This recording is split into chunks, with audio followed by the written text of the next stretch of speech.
If this is the end of a spiritual season and time isn't real, were all of our past lives at the end of a spiritual season too?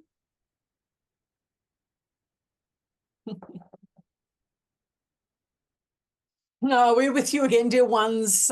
We are Ananda. We are this being's guides and teachers, and you do wonder why we don't show up as often as we used to. And the reason for that is that most of you actually want to speak to Jesus and have questions for Jesus. Now, we do show up, of course, immediately because we are here. We are always with this dear one. We are her guides and teachers. And so we are aware, particularly when she is channeling, of what she's doing, what she's feeling, what she's afraid of, where the blocks are, all of those sorts of things. We are intimately involved with her body-mind complex. The end of a spiritual season, when we use words such as this, the ego tends to get very, very confused because we are using time words, the end of a season. When you look at your seasons on the earth plane, summer going into autumn, there is not a line one day. Well, you make one day, September 21st, you call the fall equinox or the autumn equinox, and you decide summer's over, now autumn has begun. But if you look at nature, there is no one day where autumn begins and summer ends. It is a very slow and steady transformation. And then one day, all of the summer flowers have withered and died, and the leaves have fallen, and you think, wow, summer really is over. When did that happen? Well, this is what the end of a spiritual season is like. It is not one day where you will be told, okay, it's over, you failed, you passed. No, it is an opportunity over, we will say decades in your terms, for you to have the information and have the energetic opportunities to shift and change your consciousness voluntarily. And we have told you time and time again, but we will repeat it here because you asked the questions, that in this incarnation, you are being given the opportunity, because this is where your present consciousness resides for you, the you that you think you are at this time, in this place, at this moment.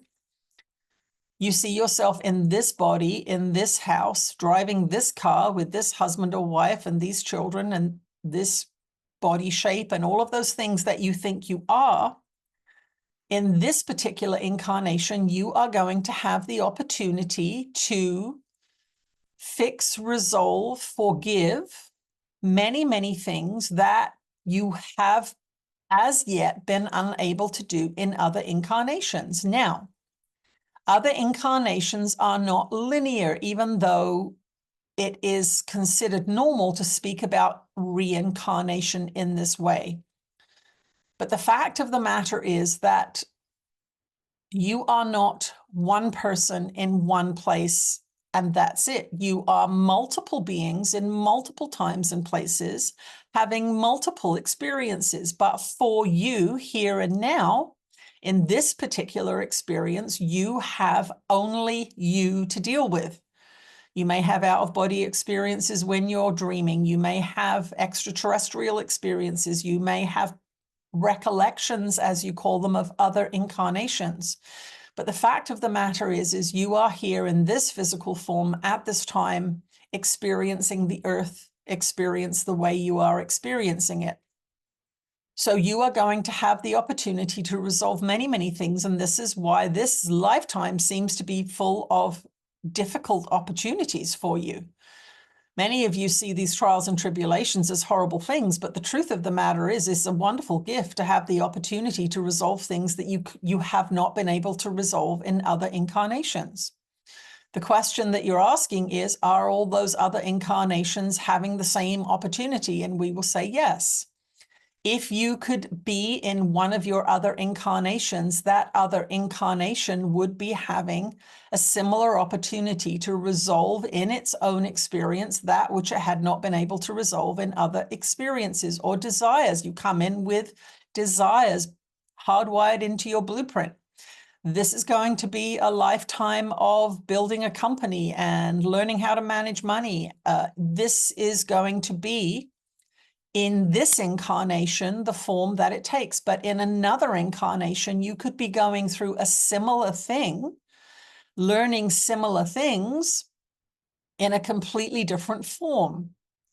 So to worry about other incarnations is foolish, because right now you do not have access to them. Some beings do have recollections or visions about other incarnations, and that is fine. These are sometimes sprinkled in your life to give you clues that this is not a one kick at the can kind of experience. But what we'd like you to take away from it is this. This is the incarnation that you are dealing with now. This is the incarnation that is giving you the opportunities to do your forgiveness work now.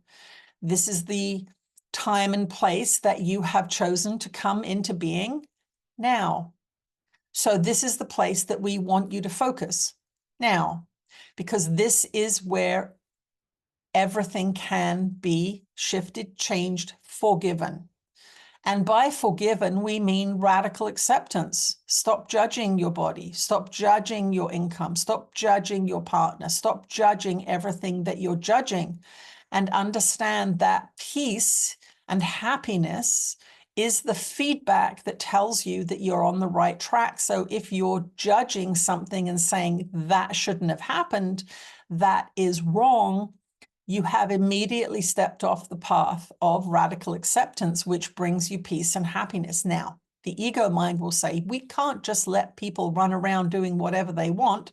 But the fact of the matter is you can choose to step back from being constantly judgmental. You can become radically accepting of your children, of your partners, of the world around you, looking for the good, bringing love to all the situations that you can, enjoying your experience of your consciousness.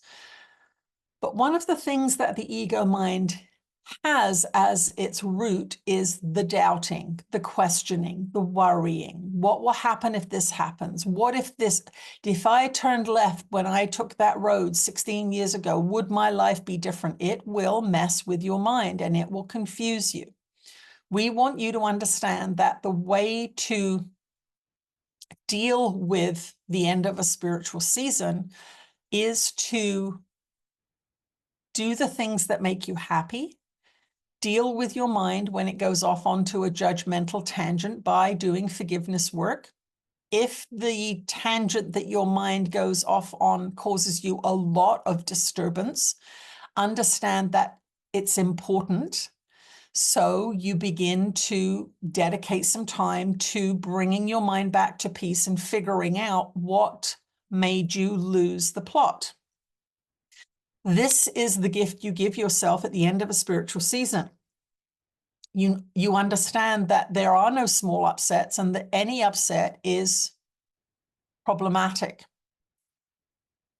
And you will find at the end of a spiritual season that you will have assignments that for you are very difficult because you haven't yet figured them out. You still believe in them. They are your illusions. They are your idols. And so for some of you, your forgiveness practice with a particular person, a particular issue, a particular form may take 10, 15, 20 years because you really believe in it. That's why it's shown up in this end of a spiritual season.